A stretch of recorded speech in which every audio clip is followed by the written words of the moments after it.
Friends, భారతదేశం మరోసారి ప్రపంచానికి తన సాంకేతిక శక్తిని, వ్యూహాత్మక సామర్థ్యాన్ని చాటింది.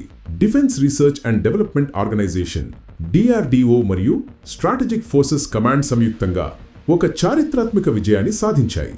అగ్ని ప్రైమ్ బాలిస్టిక్ మిసైల్ను తొలిసారిగా రైలు ఆధారిత మొబైల్ లాంచర్ నుండి విజయవంతంగా పరీక్షించారు. ఈ సంఘటన భారత రక్షణ రంగంలో ఒక కీలకమైన మైలురాయి. ఇది అనేక శత్రుదేశాల గుండెల్లో గుండె దడ సృష్టించింది. ఈ పరీక్ష వారిని ఆశ్చర్యచకితులను చేసింది, వారి వ్యూహాత్మక లెక్కలను తారుమారు చేసింది. వ్యతిరేక దేశాలు ఇప్పుడు భారత్ను ఎలా అడ్డుకోవాలో తెలియక గందరగోళంలో ఉన్నాయి. కొందరు కోపంతో బహిరంగ ప్రకటనలు ఇస్తుంటే, మరికొందరు ఐక్యరాజ్య సమితి UN భద్రతా మండలిలో వీటో బెదిరింపులు ఇవ్వడం ప్రారంభించారు. కానీ నిజమేమిటంటే, ఈ పరీక్షతో భారత్ అమెరికా, రష్యా, చైనా, ఉత్తర కొరియా వంటి శక్తివంతమైన దేశాల సరసన నిలిచింది. ఈ వీడియోలో ఈ చారిత్రాత్మక విజయం యొక్క పూర్తి వివరాలను, దాని సాంకేతికతను, జియోపొలిటికల్ ప్రభావాన్ని, పొరుగు దేశాల ఆందోళనలను లోతుగా విశ్లేషిద్దాం. కాబట్టి ఈ వీడియోను లైక్ చేయండి, ఛానల్ను సబ్స్క్రైబ్ చేయండి, బెల్ ఐకాన్ను నొక్కండి. ఫ్రెండ్స్, అగ్ని ప్రైమ్ మిసైల్ అంటే ఏమిటి? ఈ రైలు ఆధారిత పరీక్ష ఎందుకంత ముఖ్యం? అగ్ని ప్రైమ్ ఒక మధ్యమ శ్రేణి బాలిస్టిక్ మిసైల్ MRBM. దీని రేంజ్ 1000 నుండి 2000 కిలోమీటర్ల వరకు ఉంటుంది. ఇది 2 దశల సాలిడ్ ఫ్యూల్ సిస్టంతో రూపొందించబడింది. ఇది క్యానిస్టరైజ్డ్ లాంచ్ టెక్నాలజీని కలిగి ఉంది. ఈ క్యానిస్టరైజ్డ్ సిస్టమ్ అంటే మిసైల్ను సీల్డ్ కంటైనర్లో ఉంచి ఎక్కడైనా తరలించవచ్చు, ఎప్పుడైనా ప్రయోగించవచ్చు. ఈ టెక్నాలజీ మిసైల్ను వాతావరణ పరిస్థితుల నుండి రక్షిస్తుంది. రాజస్థాన్ ఎడారి వేడిలోనైనా, హిమాలయ శీతలంలోనైనా, లేదా కన్యాకుమారి తీరంలోని తేమలోనైనా ఉపయోగించడానికి సిద్ధంగా ఉంటుంది. ఈ మిసైల్ అగ్ని సిరీస్లో అత్యంత అధునాతనమైనది. ఇది అగ్ని 3 కంటే తేలికైనది, అధిక ఖచ్చితత్వంతో లక్ష్యాన్ని తాకగలదు మరియు మరింత సౌలభ్యంతో రూపొందించబడింది. సాలిడ్ ఫ్యూయల్ వల్ల లాంచ్ సమయంలో ఇంధనం నింపే అవసరం లేదు. ఇది తక్షణ ప్రయోగానికి సిద్ధంగా ఉంటుంది. అగ్ని ప్రైమ్ యొక్క మరో ప్రత్యేకత దాని మాన్యూవరబుల్ రీ-ఎంట్రీ వెహికల్ MRV సామర్థ్యం. ఇది శత్రు మిసైల్ డిఫెన్స్ సిస్టమ్స్ను తప్పించగలదు.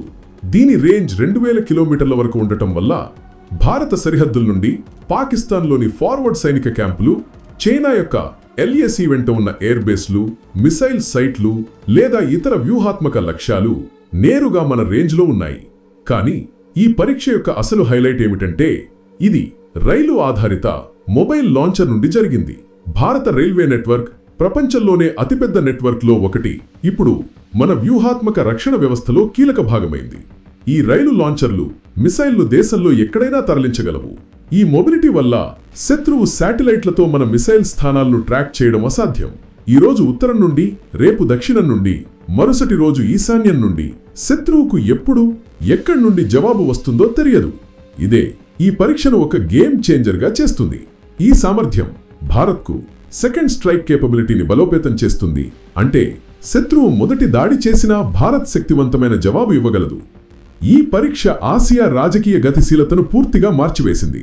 ముఖ్యంగా చైనా ఈ విజయాన్ని జీర్ణించుకోలేకపోతుంది. చైనా విదేశాంగ మంత్రిత్వ శాఖ అధికారులు జావో జియాన్, గో యాకున్ వంటి వారు బహిరంగ స్వరంతో ప్రకటనలు ఇస్తున్నారు. వారు భారత్ మిసైల్ టెక్నాలజీలో ఇంకా అభివృద్ధి చెందిన దేశాల కంటే వెనుకబడి ఉందని, ఈ రైలు ఆధారిత పరీక్ష చాలా ప్రమాదకరమని, నియంత్రణ లేకుండా వెళితే ఆసియాలో స్థిరత్వం దెబ్బతింటుందని హెచ్చరించారు.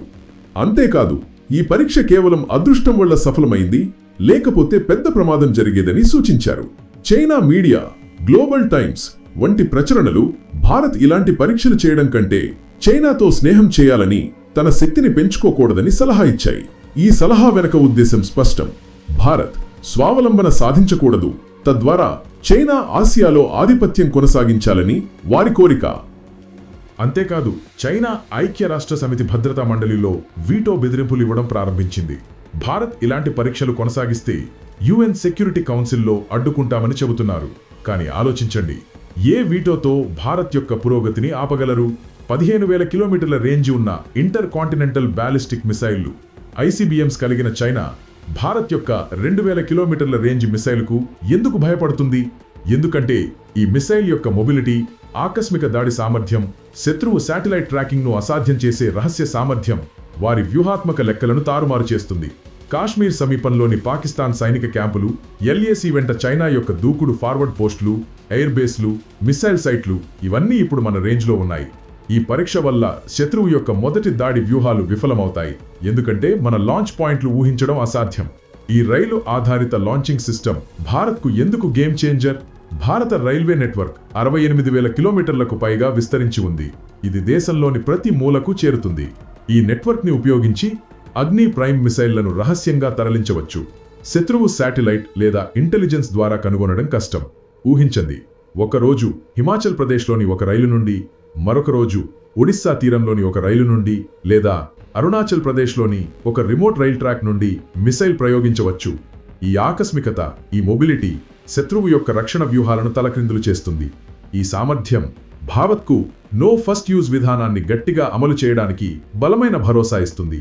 అంటే శత్రువు మొదటి దాడి చేసినా భారత్ శక్తివంతమైన జవాబివ్వగలదు, దాని రక్షణ సామర్థ్యాన్ని నిర్వీర్యం చేయగలదు.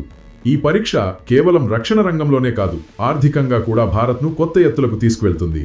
అగ్ని ప్రైమ్ వంటి సరసమైన ప్రభావవంతమైన మిసైల్ సిస్టంలు ఖరీదైన పాశ్చాత్య మిసైళ్లను కొనలేని దేశాలకు ఆకర్షణీయంగా ఉంటాయి.